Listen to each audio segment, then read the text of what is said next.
150 वर्षांची इंग्रजांची गुलामगिरी करून स्वतः इंग्रजांनीच म्हणजे भारताचा शेवटचा व्हाईसराय लुईस माउंटबॅटन याने शेवटी 14 ऑगस्ट 1947च्या मध्यरात्री म्हणजेच 15 ऑगस्ट 1947ला देश स्वतंत्र झाला अशी घोषणा केली. आपला देश स्वतंत्र झाला. इंग्रजांच्या ध्वजाऐवजी भारताचा तिरंगा हा दिल्लीच्या लाल किल्ल्यावर फडकवण्यात आला. देश स्वतंत्र झाल्याने आता आपणच आपले भाग्यविधाते आहोत. आपल्या भविष्याला आकार आता परकीय नव्हे तर आपणच देणार आहोत. आपले व आपल्या देशाचे भविष्य आता उज्ज्वल आहे असा एक विश्वास भारतीयांच्या मनात त्यावेळी निर्माण झाला. राजकीय स्वातंत्र्याबरोबरच सामाजिक व आर्थिक समता, धर्मनिरपेक्ष बंधुता, न्याय आदी मूल्यांची निर्मिती करण्याची जबाबदारी नव्या नेतृत्वांवर येऊन पडली. त्याचवेळी नवभारताची निर्मिती हे फार मोठे आव्हान भारतीय नेत्यांपुढे होते. 15 ऑगस्ट 1947 रोजी नेहरूंनी लक्षावधी लोकांच्या साक्षीने लाल किल्ल्यावर स्वतंत्र भारताचा तिरंगा फडकवला. अखंड भारताचं स्वप्न पाहणाऱ्या भारतीयांचं मात्र हे स्वप्न लवकरच भंगणारं दिसत होतं. तसे वेगळे होण्याची गोष्ट आधीच कुठंतरी कुणकुण करत होती. वातावरणही सर्वत्र पसरू लागलं होतं. त्याचवेळी एकूण लोकसंख्येच्या 25% लोकसंख्या मुस्लिम होती. त्याचवेळी तेथे राहणाऱ्या बहुसंख्य हिंदू असलेल्या देशात राहण्याची काळजी मुसलमानांना वाटू लागली. मात्र महात्मा गांधी व पंडित नेहरूंना स्वातंत्र्याच्या लढ्याच्या वेळी वाटत होते की आम्हाला सर्व धर्म सामावून घेणारा अखंड भारत हवा आहे. तेव्हा मात्र ऑल इंडिया मुस्लिम लीगचे नेते मोहम्मद अली जिना आम्हाला स्वातंत्र्याचा भाग हवा आहे म्हणून फाळणीची मागणी केली व तेथे लोकांच्या विभागणीसाठी धर्माचा वापर करण्यात आला. त्याच दिवशी गांधीजी सध्याच्या बंगाल देशातील नौखाली येथे हिंदू मुस्लिम दंगे शांत करण्याच्या कामात व्यस्त होते. भविष्यात तरी हिंदू मुस्लिम संघर्ष संपतील, दंगली व अत्याचार होणार नाहीत असे त्यावेळच्या काँग्रेसच्या नेत्यांना विश्वासाने वाटत होते. परंतु झाले मात्र उलटेच. शांततेच्या ऐवजी हिंदू मुस्लिम दंग्यांनी देशात भयंकर वळण घेतले. खूप मोठ्या प्रमाणात सर्वत्र वातावरण विस्कटले. खरं तर फाळणीची बीजे खूप अगोदरच स्वतंत्रपूर्व काळात म्हणजे 1906 मध्ये मुस्लिम लीगची स्थापना ढाकात झाली त्याचवेळी पेरली गेली होती. परंतु प्रत्यक्ष कृती 1947 साली झाली. या घटनेने दोन धर्मातील दुरी इतकी वाढली की आजही त्याचे परिणाम दोन्हीकडील जनता भोगत आहे. त्यावेळी फाळणीची चित्र फारच हृदयद्रावक होती. त्यात भारत पाकिस्तान फाळणी झाली व त्यानंतर जे जातीय दंगे झाले त्यात सुमारे 5 लाख लोक मृत्युमुखी पावले असा अंदाज व्यक्त केला जातो. स्थलांतरामुळे 1 कोटी लोकांचे जीवन उद्ध्वस्त झाले होते. पंजाब व बंगाल या 2 प्रांताची फाळणी होऊन पूर्व बंगाल व पश्चिम बंगाल हे पाकिस्तानात गेले होते. कालपर्यंत जे एकमेकांचे शेजारी होते ते हिंदू मुस्लिम एकमेकांच्या जीवावर उठले. आपल्या देहाचे 2 तुकडे होऊन मगच देशाची फाळणी होईल असे एकदा महात्मा गांधी म्हणाले होते. पण त्यांचा मृत्यू मात्र फाळणी झाल्यानंतरच झाला.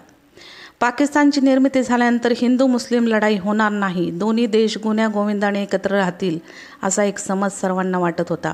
पण तो खोटा ठरला. देशाची फाळणी होऊन 5 कोटी मुसलमान भारतात राहणारे होते.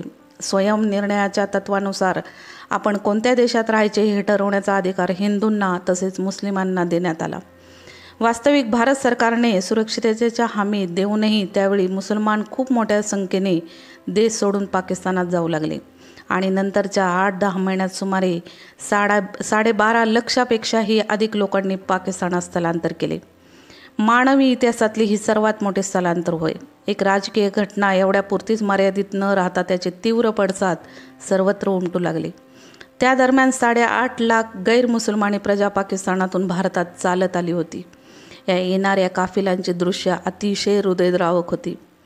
या निर्वासितांचे राहणे, खाणे, कपडे, आरोग्य आदीचा प्रश्न त्यावेळी निर्माण झाला होता. 1947च्या ऑगस्ट ते नोव्हेंबर 47 या काळात भारतीय रेल्वेने 23 लाख लोकांची ने-आण केली. निर्वासितांना राहण्यासाठी छावण्या उभारण्यात आल्या. सर्वात मोठी छावणी दिल्ली येथे होती. पूर्व पंजाब, उत्तर प्रदेश, मुंबई, राजस्थान अशा वेगवेगळ्या भागात निर्वासितांच्या 160 छावण्या लावण्यात आल्या होत्या. 1947च्या मध्यापर्यंत पश्चिम पंजाबमधून 55 लाख, सिंधमधून 5 लाख, पूर्व बंगालमधून 15 लाख निर्वासित भारतात आले होते. त्याचवेळी त्यांना उदरनिर्वाहासाठी लघुउद्योग, व्यापारी, दुकानदारी या कामासाठी अल्पदराने कर्ज देण्यात आले. त्यासाठी व्यावसायिक प्रशिक्षणाची सोय करण्यात आली. निर्वासितांच्या मुलांसाठी शाळा उघडण्यात आल्या. पळून गेलेल्या महिलांचा शोध घेऊन त्यासाठी दिल्लीत 4 महिला आश्रमे सुरू करण्यात आली. भारत सरकारने मुसलमानांना सन्मानपूर्वक पाकिस्तानला पाठवले, पण याउलट असेही म्हणतात पाकिस्तानी पोलीस व सैनिकांनी हिंदू स्त्रियांवर बलात्कार केले. त्यांच्या हातावर पाकिस्तान हे नाव गोंदले. पाकिस्तानवरही 74 लाख मुस्लिम निर्वासितांचा त्यावेळी बोजा पडला होता. अशातच 1948 भारत-पाक संबंधात एक नवा वाद निर्माण झाला.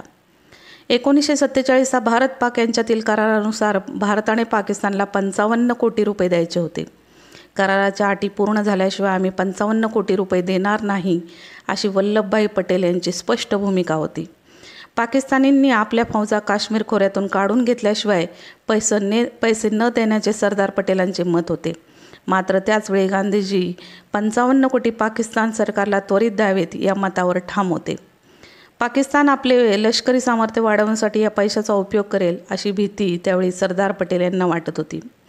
गांधीजींनी या प्रश्नी उपोषण केले. शेवटी भारताने पाकिस्तानला 55 कोटी रुपये देण्याचा निर्णय घेतला. तसेच अविभक्त भारताच्या सरकारी मालमत्तेची वाटणी कशी करायची हा प्रश्न बिकट होता, अतिशय किचकट होता. परंतु HM पटेल व चौधरी मोहम्मद अली यांच्याकडे हा प्रश्न सोपवण्यात आला. त्यातून 12 लाख सैनिकापैकी 8 लाख सैनिक भारताकडे तर 4 लाख सैनिक पाकिस्तानकडे अशी सर्वानुमते विभागणी करण्यात आली. त्याचवेळी असेही काही जण म्हणतात की महात्मा गांधीजी व पंडित नेहरू यांना केंद्रीय नियंत्रण असलेला एक संध देश स्थापन करायचा होता. या अशा देशात मुस्लिम अल्पसंख्याकी कसे राहतील याचा विचार त्यावेळी त्यांनी केला नाही.